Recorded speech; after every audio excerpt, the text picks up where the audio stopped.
Do you want more love? Do you want people responding to you better? Do you want more people to like you, be attracted to you, to be drawn to you?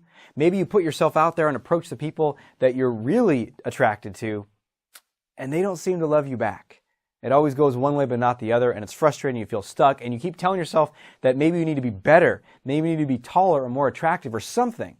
Well, you're going to learn in this episode how to shift all that, and you're going to learn the true secret to getting more love in every area of your life.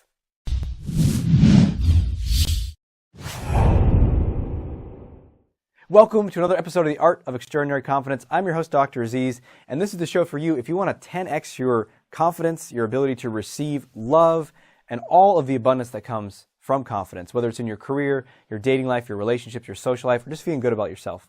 And today is all about love. And love is important for every area of life, especially in our romantic relationships, but also in work. If people love you, they want to promote you, they want to hire you, they want to hang out with you. If you want to socially, if people like or love you, they're going to be drawn to be your friend. So being liked and loved is extremely important. And it all comes back to confidence. Like everything we want in life always comes back to confidence. And here's how. Because most of us learned, we have the map all wrong. We learned what I call that there's a significance gateway. And this is how it works. So we feel like in order to be loved by that beautiful person, by that powerful person, by those people that are really cool, to be loved by them, we need to be a certain level significant. Then we'll get their love. Significant meaning you achieved enough, you're rich enough, you're beautiful enough, you're successful enough, you're whatever marker you're using. I got to be more of this. And sometimes we get really specific, don't we? I got to have thinner legs. I got to have this different shift in my face. I got to have a bigger right bicep. We have all these ideas about how we need to be. I'll get that. I'll be that significant, and then I'll get love. And it's kind of like those old, in the amusement parks where they have the sign that says, you must be this tall to enter the ride. That's how we think it is. I need to be that significant in order to get love. And so we spend all our time trying to get better and better at things. I remember back when I was in college, I didn't have any, in my freshman year of college, no dates, no potentials, no prospects, women everywhere, and me being too terrified to speak with them. And I remember I thought, man, I need to get really good at the guitar. That's going to be my entry point. I'm going to get so good at the guitar that women are just going to fall all over me. That was my thinking at the time. And it didn't work. I got pretty good. I'd practice all the time. Didn't seem to make women just like fall all over me. Because here's the thing. Being significant is not how you get love. I mean, if you're really good at something and you're really significant, people might notice. They might be drawn to you. They might admire or be impressed by you. But those are very different than love. Because when you're really amazing at someone or at something, when someone sees that, there's going to be one part draw, like, ooh, I'm interested in that, or, oh, I want to be that, or I want to learn from that person, or I want to be around them because they're great. And then one part envy, like, you're better than me, I hate you for that, right? Just kind of somewhere in the back of their head. So this isn't to say that you don't want to be significant or great at things. Pursue whatever you love and get awesome at it. But you don't need to do that in order to be loved.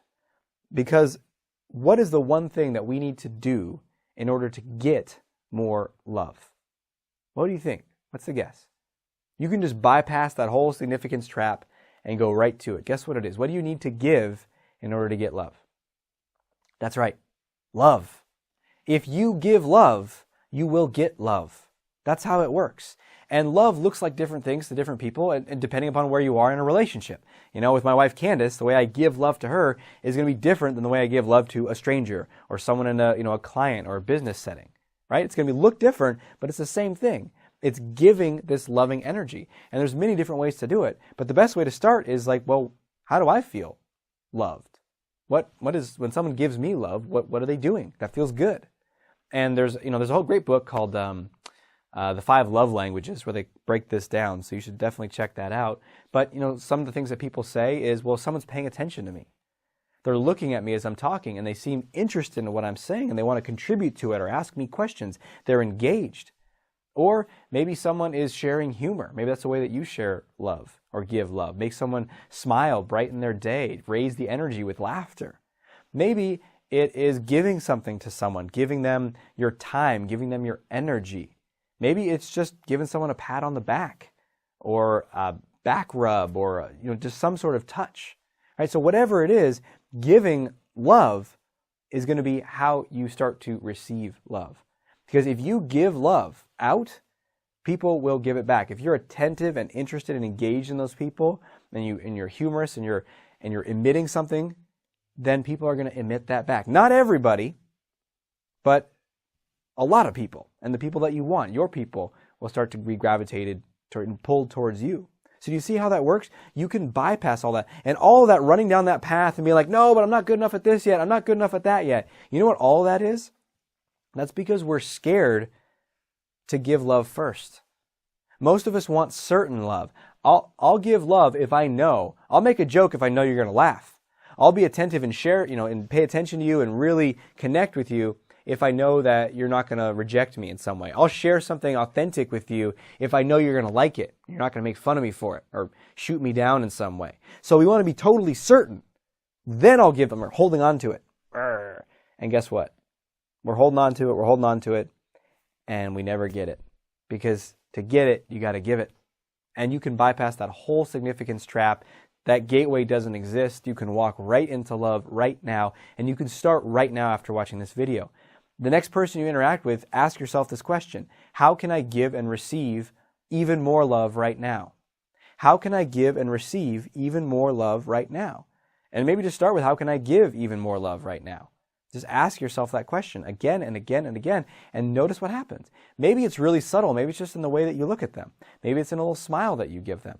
Maybe it's what you say. Maybe you give them a word of encouragement, or you ask them a question that shows that you actually care about who they are. Because if you show up in life and you do that, you will have an abundance of people.